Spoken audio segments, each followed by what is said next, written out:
Welcome back into another week and another edition of JUCO Cover 3. I'm Zach McKinstry, that's Alin Edward, and we got some ball to talk with some crazy games going on last weekend.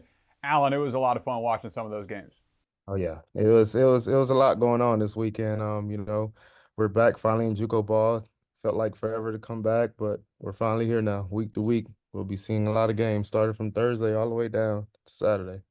And it was hot out of the gate too. It was no wait until we see some big matchups. No, there were big matchups out of the gate. Starting with Iowa Western Georgia Military, the number 1 team versus the number 11 team in Georgia. And that one went down to the wire. 42-41 the final. Georgia Military had the chance to win it on the 2-point conversion and were stopped at the goal line. So Iowa Western starts the season 1-0. What a wild game that was. What'd you like about that, Alin? That game, I'm gonna start off obviously with Iowa Western. They're gonna always come and bring the fire. And man, just bigs ups to Georgia Military. That's a team that's been trying to find ways to win in the past. And they had a couple guys that were studs at BB from all type of positions. And Georgia Military came out and play, starting off with their quarterback, who reminds me a lot of Taysom Hill, a very optional quarterback. He could run it. He's also a former baseball player, so that makes it easier for a quarterback who ever played baseball. It's easy to throw the football, even with a strike. So, I mean, Cooper, he held it. He held it in. Yeah, you nailed it. Talking about that rushing game from Iowa Western, they got Jonathan Humple coming back, who had 880 yards rushing last year, something like 7 rushing touchdowns. He was over 100 yards in Saturday's matchup. He's a guy that's going to get looked at by a lot of schools, I'd imagine, and is one of the top running backs in the junior college class. Oh yeah, for sure. I remember when we first started this and we started talking about Iowa Western. If you go back, I told you about Jonathan. I just remember him playing in the games, how he was very tiny, but he could run through the tackles. And I can also see him in the MAC, being in the MAC, Sun Belt, those type of conferences. I feel like he'll succeed there. But yeah, Jonathan is man, he's a all around back who can catch, who can run between the tackles and do what he asked to do. And yeah, Jonathan is it's gonna be good for sure for Jonathan. And he's also from Iowa, which is shocking. And he's playing for the home team and he's doing his thing. There you go, homegrown. And he's got some help in the backfield, too. There's Daniel Swinney, who is making his mark on the game on Saturday, too. 120 rush yards for him and a pair of touchdowns. What does a lethal backfield duo like that do for this Iowa Western offense? I mean, when you got two headhunters like that, it makes the OC play calling very easy. He probably is not even stressing when it comes to calling plays because he got two horses back there that can run. So, bigs up to Iowa Western, and they just gonna be all right. They're gonna be all right. Yeah, Iowa Western, and then you got Georgia Military, the number 11 team, who came up just short with that 2-point conversion. Chip Cooper was phenomenal, as you mentioned. He had one other big game last year, and it was against Snow, another high-ranked team, in a game that went down to the wire. So he seems to perform in big-time matchups. And is he a guy that you got on your radar? Oh, Chip Cooper for sure. It's not a lot of guys that can run the ball like how he does. And when you see a guy that can run and be effective when throwing the ball, you tend to watch that guy a lot and to see what he's doing.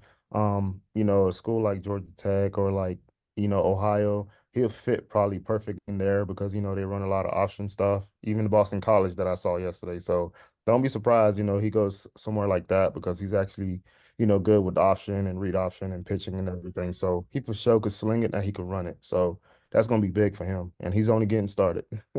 A lot of studs in that game for sure. Let's move to Mississippi. Mississippi Gulf Coast took down the number 2 ranked team, East Mississippi, last year's national runner-up, in another thriller down to the wire, and Mississippi Gulf Coast came from behind in that fourth quarter. That was another good game that was dominated by the run. Trey Hall, a really good running back out of Mississippi Gulf Coast. Who else did you like in that big-time Mississippi matchup? I mean, obviously, when you're watching football, you want to see who's the trigger man. You want to see who's the leader of that team. And Varnes, man, Varnes been he held his weight that game.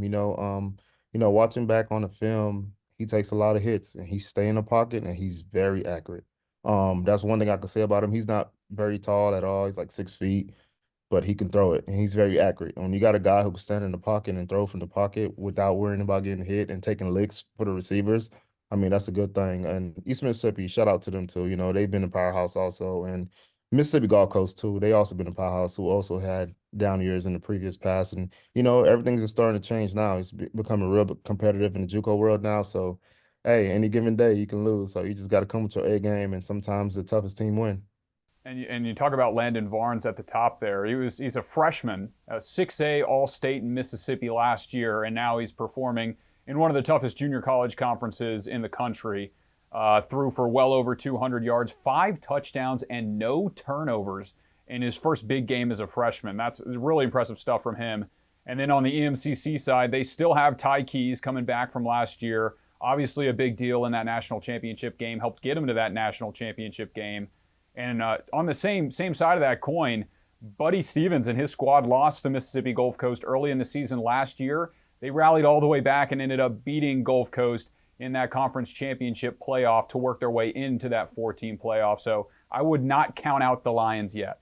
Oh yeah, Ty Keys, I'm for sure.